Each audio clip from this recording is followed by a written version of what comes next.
Alan Wake 2 is a game that definitely keeps you on your toes. Right from the start, you're thrown into a world that's equal parts creepy and mysterious.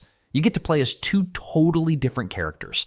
One of them's trapped in a nightmare dimension, the other's an FBI agent solving some seriously bizarre crimes. And guess what? Both of them have their own unique way of dealing with the chaos. The gameplay? It's like this perfect mix of survival horror and detective work. You're not just blasting your way through enemies. You've got to be strategic about your resources. Ammo, batteries, that kind of stuff. Every time you shine a flashlight on the enemies, they get weaker. But those batteries don't last forever. So it really makes you think about when to fight and when to hide. And trust me, you're going to need to hide sometimes. Now, the investigative part, that's where the game really flexes. One of your characters is all about solving crimes and piecing together clues. The other one, well, let's just say his idea of investigation is writing his way out of a nightmare. It's pretty neat how you can switch between the two and dive into completely different types of gameplay. It's like getting the best of both worlds. As you go through, you'll come across different puzzles and moments that make you feel like a detective in your own right. The clues are everywhere, and it's up to you to figure out what connects them all. Little Nightmares 2. This one's a spooky little ride, but in the best kind of way. Imagine being dropped into a world that feels just a little off-kilter in every direction, where every corner has you tiptoeing and holding your breath. It's got this eerie charm to it that's oddly addictive. Nothing's ever really safe, but that just makes every little victory feel way more satisfying.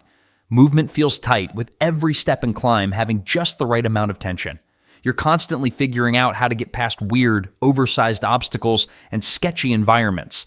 There's this fun balance between puzzle solving and staying out of trouble. It's not just about being quick or clever, it's about both, sometimes at the exact same time. The pacing does this great job of keeping things fresh. One moment you're sneaking through tight spaces, trying not to make a sound. The next, you're scrambling to avoid something massive and unpleasant. The game keeps mixing up the pace just enough to keep you guessing.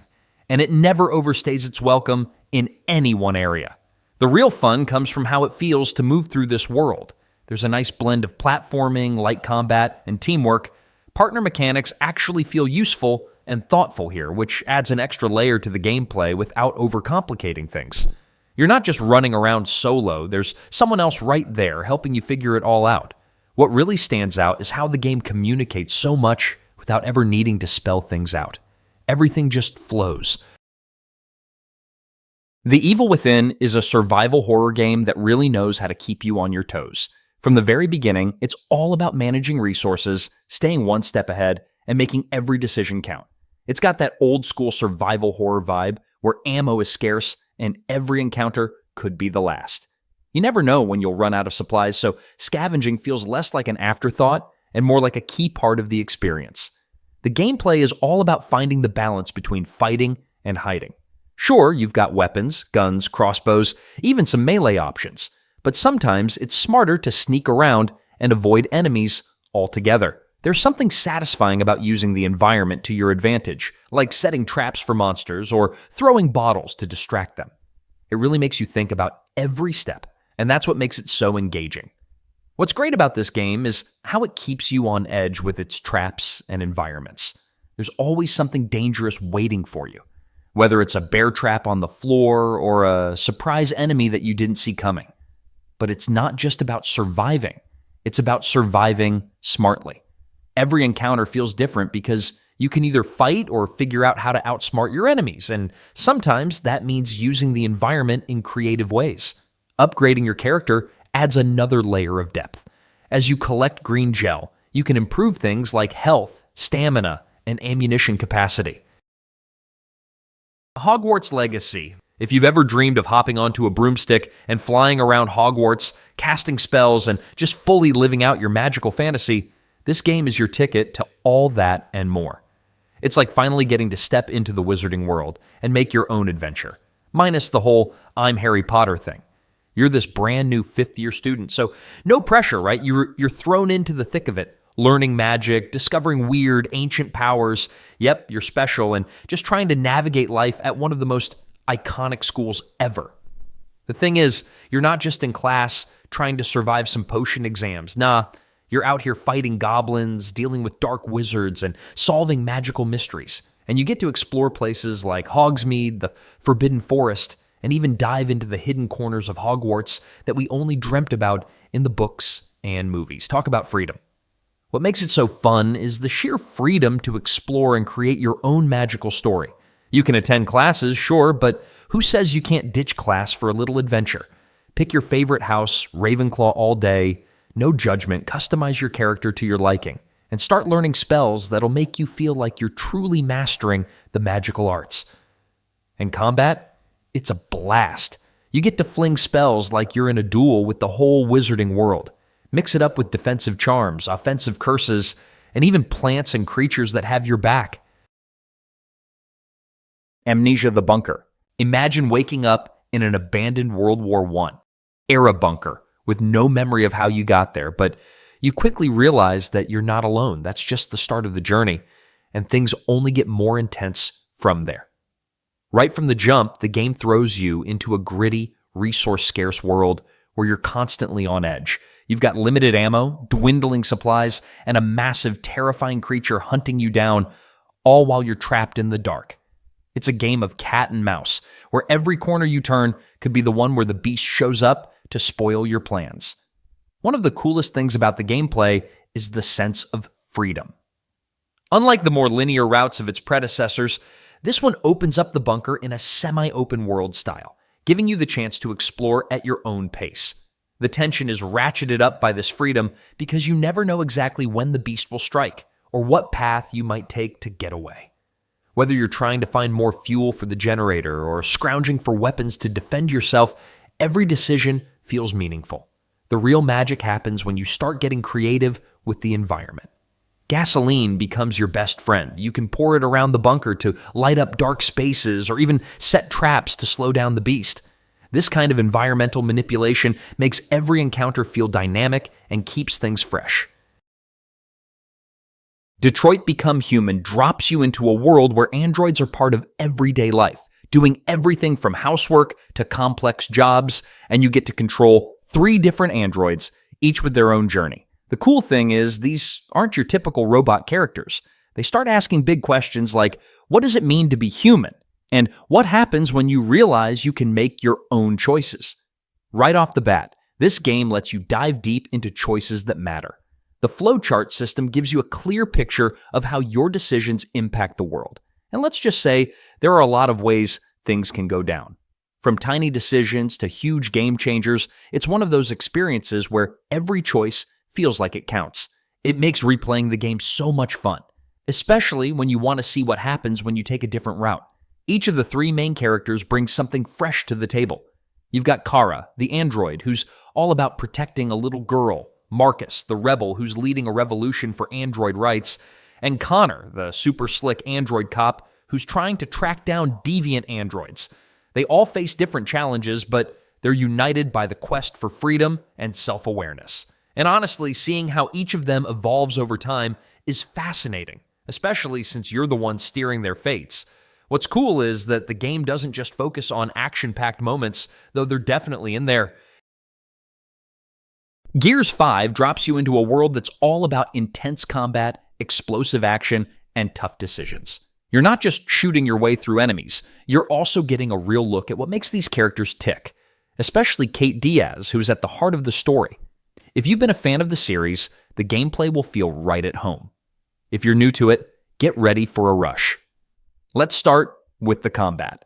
It's everything you expect from a Gears game with cover-based shooting at its core. But it's not just about hiding behind walls and popping out to take shots. You'll be working with some pretty cool tools and weapons to make sure you're always ready for whatever comes your way.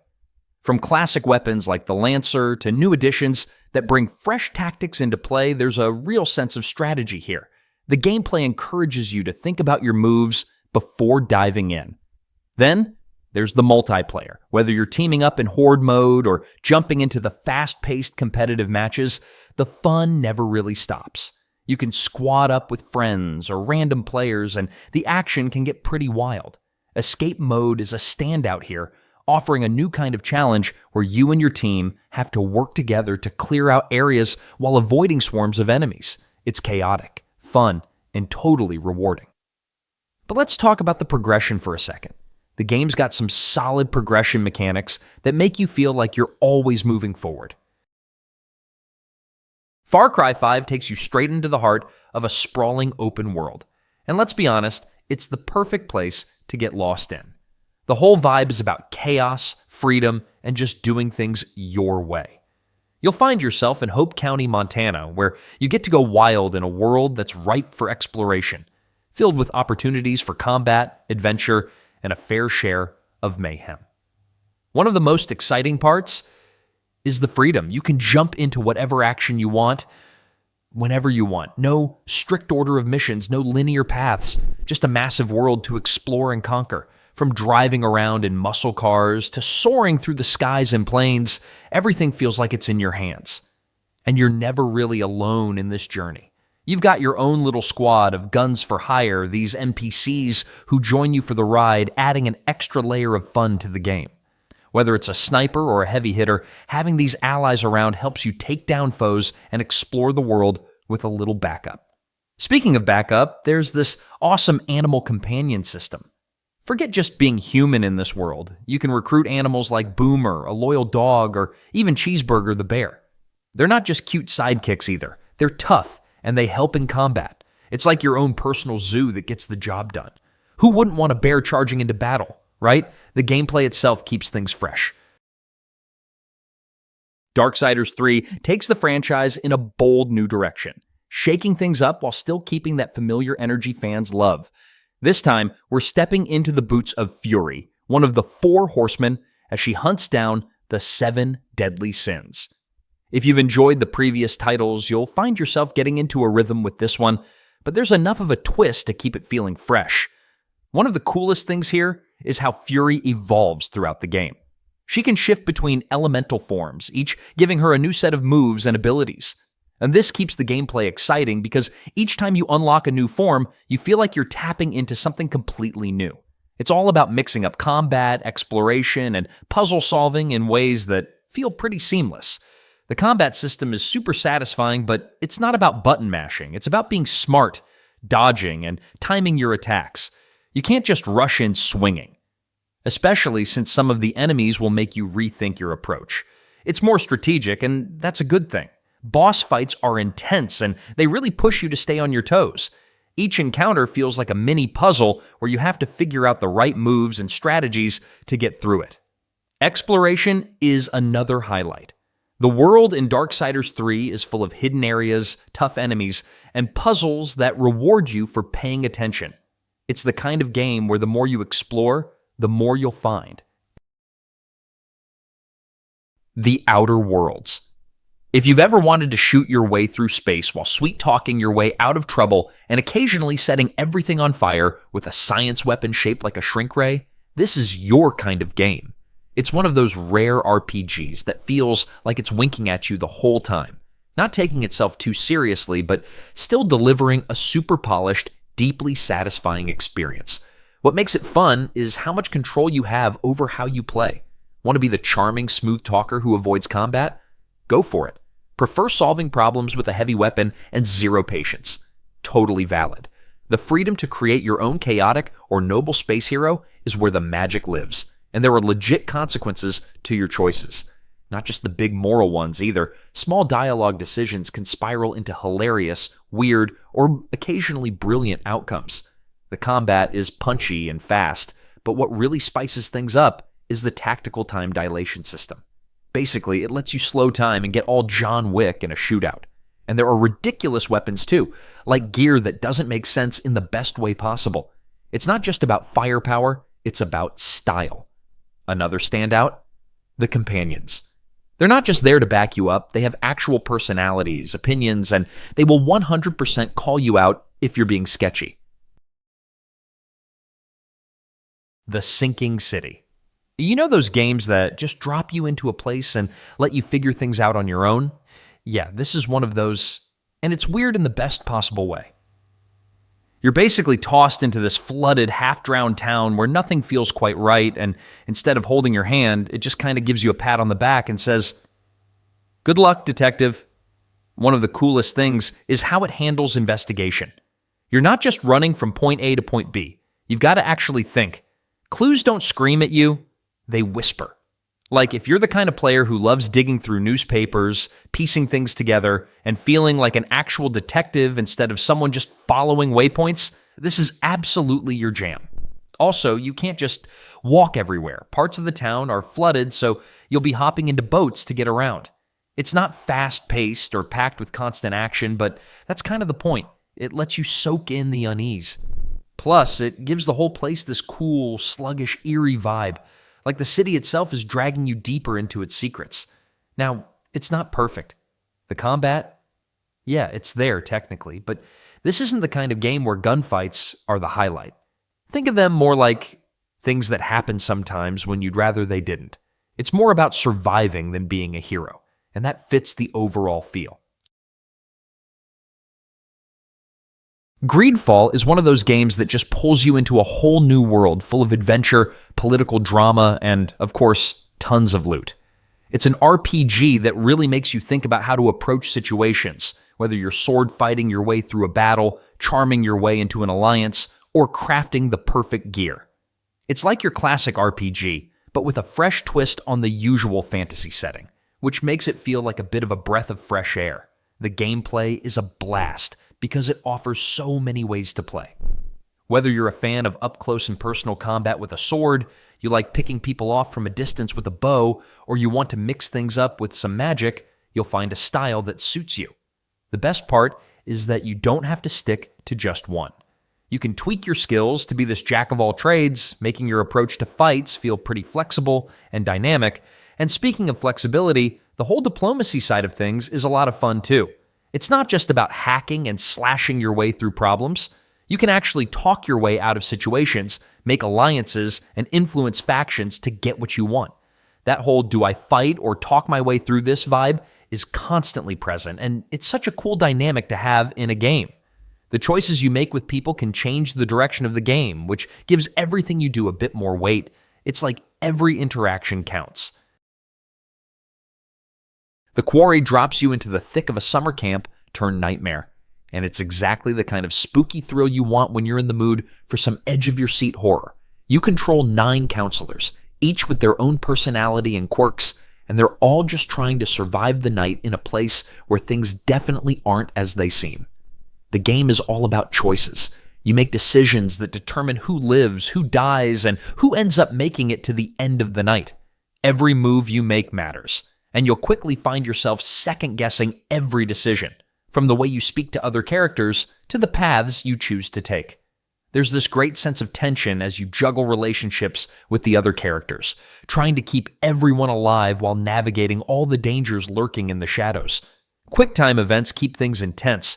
When you're rushing to escape or fighting for your life, one wrong button press could be the difference between making it out and, well, not making it out. It's a fun challenge that keeps you on your toes and adds some real weight to the action. These moments are balanced by quieter, more reflective scenes where you can explore the campgrounds and uncover clues that piece together the mystery of what's really going on. It's a nice break from the chaos and gives you a chance to dig deeper into the story. What really sets the game apart is its replayability.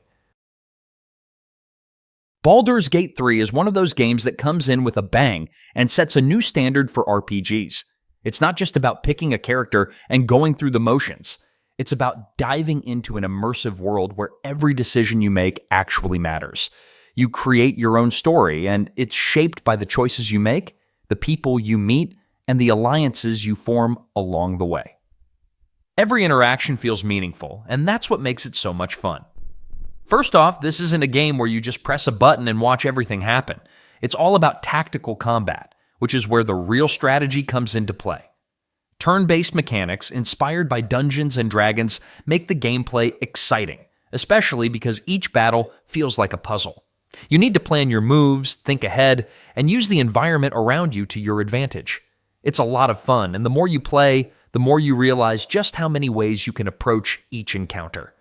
The game also lets you get super creative with your character. Whether you want to be a straight-up warrior, a sneaky rogue, or you're a spell-casting wizard, the options are endless. And if you're the kind of person who loves building relationships in games, This one really delivers. The companions you pick up along your journey have their own personalities, backstories, and goals. They're not just there to fill up space. They actually have a say in how things go down. Outlast 2. From the very beginning, the tension is cranked all the way up and it just never drops. Outlast 2 is one of those games that doesn't give you room to breathe, and somehow that's exactly what makes it so addicting. You're always on edge, always running, hiding, peeking through the dark, wondering what's around the next corner. And the game absolutely thrives on that feeling. What's wild is how it constantly shifts the ground under your feet. Just when you think you've figured out how things work, it throws you somewhere new with a totally different threat, and you have to scramble to get your bearings all over again. It keeps you in this state of constant unease that somehow becomes the new normal. And weirdly enough, it kind of works. You start getting good at surviving the chaos. The camera is still your lifeline, and using night vision feels like both a blessing and a curse. You need it to see, but it also makes everything more intense. Those narrow beams of light cutting through pitch black spaces never feel safe. And the battery management, that stuff makes every little decision count. Do you risk exploring a side path for supplies or play it safe and move on? It's a small mechanic, but it adds so much pressure in the best way. And then there's the pacing. It's constantly shifting between full-blown panic and slow, creeping dread. 1 minute you're sprinting for your life, and the next you're sneaking through a cornfield praying you don't get spotted. Nioh 2. This game really takes you on a wild ride through a world of intense combat and mythical creatures. It's got that perfect blend of challenge and excitement that keeps you coming back for more. You're not just swinging swords and hacking through enemies. You're diving into a complex system where every move matters, and each encounter is like a puzzle to solve. The combat is fast, fluid, and demands you to be precise. If you're going in with just button mashing in mind, you might be in for a rude awakening. What makes this one stand out is how much it lets you customize your play style. You get to pick from a wide range of weapons like katanas, spears, and even a sickle and chain. Each one has different stances and abilities, so you can mix things up depending on how you want to fight. The real kicker, though, is the yokai powers.